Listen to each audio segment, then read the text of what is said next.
নাম কি? নাম নাম জিজ্ঞাসা করছি। ঋতিকা। সুন্দর নাম তো, কে রাখছে? বাবা। কালকে কি দেখছিলা? জিজ্ঞাসা করছি কালকে কি দেখছিলা? কিছু দেখছিলা? এই তো ভালো মেয়ে। এরে কি? টিফিন। দেখতো কে বানাইছে? হ্যাঁ, পিঠা কে বানাইছে? মা। তোমার মাকে বললো মজা হয়েছে। ঠিক আছে, সাবধানে যাও।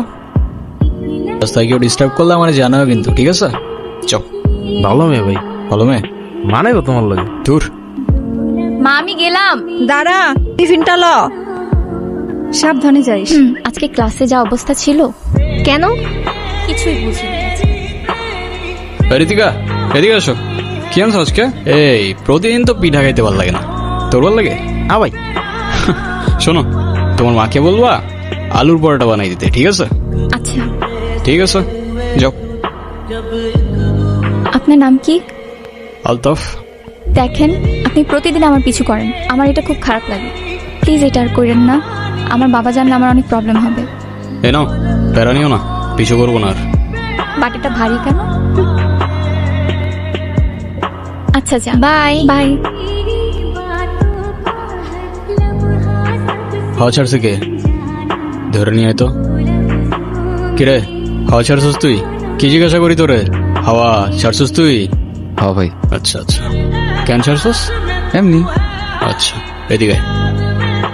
ভাই মারলেন কেন? এমনি। আর ছাড়বি? না ভাই। কি ছাড়বি না? ভাই হাওয়া স্যার মনে। ঠিক আছে, যা যা যা। আচ্ছা সাব্বির, বাইক নিয়ে যা, আমি আসতেছি পরে। ভাই আমি তো বাইক চালাইতে পারি না।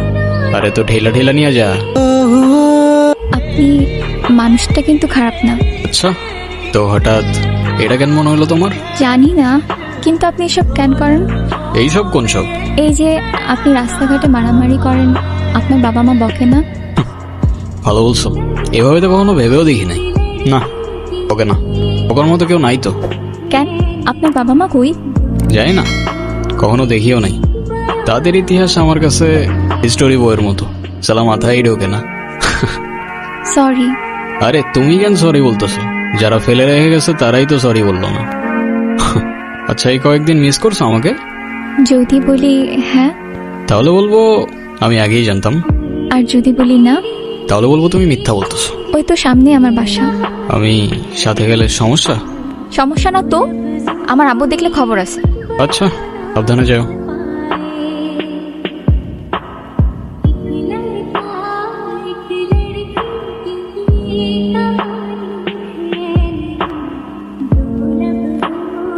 কিছু কিছু গল্প থাকে যেটা বারবার বললেও রেশ কাটে না, আর কিছু কিছু ফিলিং থাকে যেটার শুরু থাকে কিন্তু শেষ থাকে না। ওর আর আমার কানেকশনটাও ঠিক এরকম, ফিল করা যায় কিন্তু ফিলিং বলা যায় না। কাকা, এই নিয়ে 2 দিন আসলাম, ধৈর্যেরও কিন্তু একটা সীমা থাকে কাকা, একটু বুঝেন। একবার আসো আর 100 বার, আমার জবাব একটাই, আমার জমি আমি দেব না। দেখেন কাকা, এখানে বড় একটা ফ্যাক্টরি হবে, আর 10 জন কাজ করার সুযোগ পাবে, আপনার এলাকা উন্নত হবে। আর সেটা যদি হয়, লাভটা কার? আমার না আপনার? আমার এত বুঝাইতে আইসো না, চুল আমার এমনি এমনি পাকে নাই।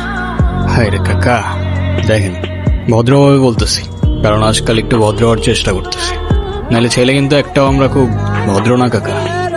শোনো, তুমি আসো আর তোমার বাপ, জমি আমি এইটা দেব না। হে কাকা, বাপে যাওয়া উচিত হয় না আপনার, আর জমি লাগবে বলছি তো লাগবে, ব্যাস কথা শেষ। আলতাফ, ইয়া, তুমি এখানে? বাবা তুমি ভিতরে যাও। যাও না, আমি আসতেছি। আমি জানতাম না উনি তোমার বাবা, আর এসব আমি করতে চাই নাই। রাজু কাকা আমারে বারবার জোর করতেছিল, আমার কিছু করার ছিল না ঋতিকা। আমি আশা করবো আজকের পর থেকে আপনি না আমার পিছু করবেন, না কোনো যোগাযোগ রাখবেন, আর না আমার সামনে আসবেন। আমাকে মাফ করবেন, আমি মানুষ চিনতে ভুল করে ফেলছি। আমার আগেই বোঝা উচিত ছিল, আগেই বোঝা উচিত ছিল। তোরে একটা জমির মালিকরে ম্যানেজ করতে বলছিলাম, কতদিন হয়ে গেল, তাও পারলি না। এখন আমি ক্লায়েন্টরে কি দিয়া বুঝ দেই? তুই আমারে বুঝা দেখি। ওই জমি পাবা না কাকা। পাবো না মানে? পাবা না মানে পাবা না, ওই জমির আশা ছেড়ে দাও। এটা করতে পারবো না আমি, অনেক হয়েছে। ও এই কথা, তুই পারবি না, সমস্যা কি? তুই না পারলে অন্য কেউ পারবো, আলতাপ না পারলে জনি পারবো। কি জনি, পারবি না? জি কাকা। তুমি হয়তো আমার কথা বুঝো নাই, নাইলে আমি তোমারে বুঝাইতে পারি নাই কাকা। আমি করব না, মানে কেউ করবে না। দাও বাবা, আমি আপনাকে হাতে বুঝিয়ে দিতেছি। কন্যাদানটা আজকে হইলেই ভালো হয়, বাকিটা আপনারা যা ভালো মনে করেন। আপনাদের মেয়ে তো আমাদেরও মেয়ে, আমি তো সেটাই চাই। জি জি জি। ঋতিকা, কি হইতেছে এগুলা? বুঝলাম না আমি, কি করতেছো তুমি? এই বের হয় এখান থেকে। 1 মিনিট, আমি ঋতিকার সাথে কথা বলতেছি। ঋতিকা, তুমি শুধু একবার বলো এসব তোমার অনিচ্ছা হইতেছে, আমি সব ঠিক করে দেবো। এটা করো না ঋতিকা, না তুমি ভালো থাকবা না আমি। আরে আজব কিছু বলতেছো না কেন? তুই যেই হোস না কেন তাতে আমার কিচ্ছু যায় আসে না। তোর অনেক ক্ষমতা থাকতে পারে, কিন্তু এটা আমার বাড়ি। ঋতিকা, ভিতরে যা, তোকে ভিতরে যাইতে বলছি। এই, ওরে ভিতরে নিয়ে যাও।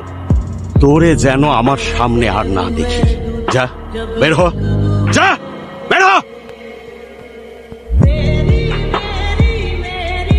আমার মান সম্মান নিয়ে তোর তো কোনো চিন্তা নাই, অন্তত সমাজটার কথা ভাব। পরিবারের লোকজন কি বলবো সেটা ভাবছিস তুই? বাবা প্লিজ তুমি আমারে বিয়ে দিও না বাবা, তুমি যা বলবে আমি তাই শুনবো বাবা, প্লিজ আমারে বিয়ে দিও না। যে ছেলে তোর বাবার গায়ে হাত তুলেছে তার জন্য তোর মায়া হয়? আসলে তুই কি চাস, আমি তোর জীবন থেকে সইরা যাই? বাবা আমি ওরেও ছাড়তে পারবো না বাবা, আমি তোমারও ছাড়তে পারবো না বাবা, প্লিজ আমারে বিয়ে দিও না তুমি, প্লিজ।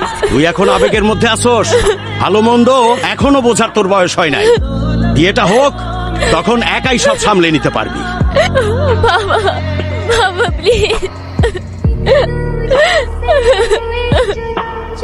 তোমার তো কোন এরকম দেই নাই ভাই, তুমি এমনি ভাঙ্গা পড়লা, আমগো কি হবো ভাই?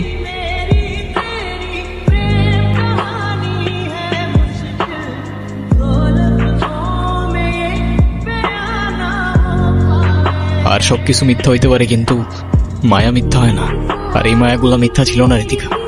আমি খুব ভালো করেই জানতাম তুমি আসবা, কিন্তু তুমি বিশ্বাস করবা কিনা জানি না, এসব কোনো কিছুই আমি জেনে বুঝে করি নাই। আমি এসব কথা বলতে আসি নাই, শেষবার মতো তোমাকে একবার দেখার ইচ্ছা হয়েছে, তাই আমি আসছি। আমাকে একটা কথা দিবা? শেষবারের মতো মানে? আরে চলো না, তোমার বাবার সাথে আমি কথা বলবো। তুমি শুধু একবার হ্যাঁ বলো না, সব ঠিক করে দিব আমি। চলো তুমি। আমি তোমাকে বলছি আমার একটা কথা দিবা তুমি? আরে বলো না তুমি কি করতে হবে। কখনো কারোর মায়ের জন্য নিজেই ক্ষতি করে ফেলো না প্লিজ। আমি তোমাকেও ছাড়তে পারবো না, বাবাকেও ছাড়তে পারবো না, আমাকে না হয় তোমরাই ছেড়ে দাও।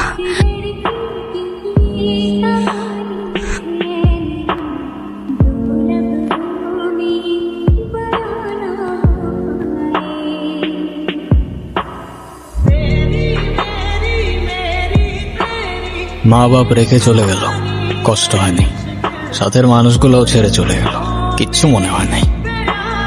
তারপর তুমি আসলা, আর সাথে এতগুলা ভালোবাসা নিয়ে আসলা। আমি তোমার নামের সেই গাছটার নিচে খুঁজতে শুরু করলাম তোমার ছায়া, কিন্তু বেলা শেষে আফসোস থেকে গেল।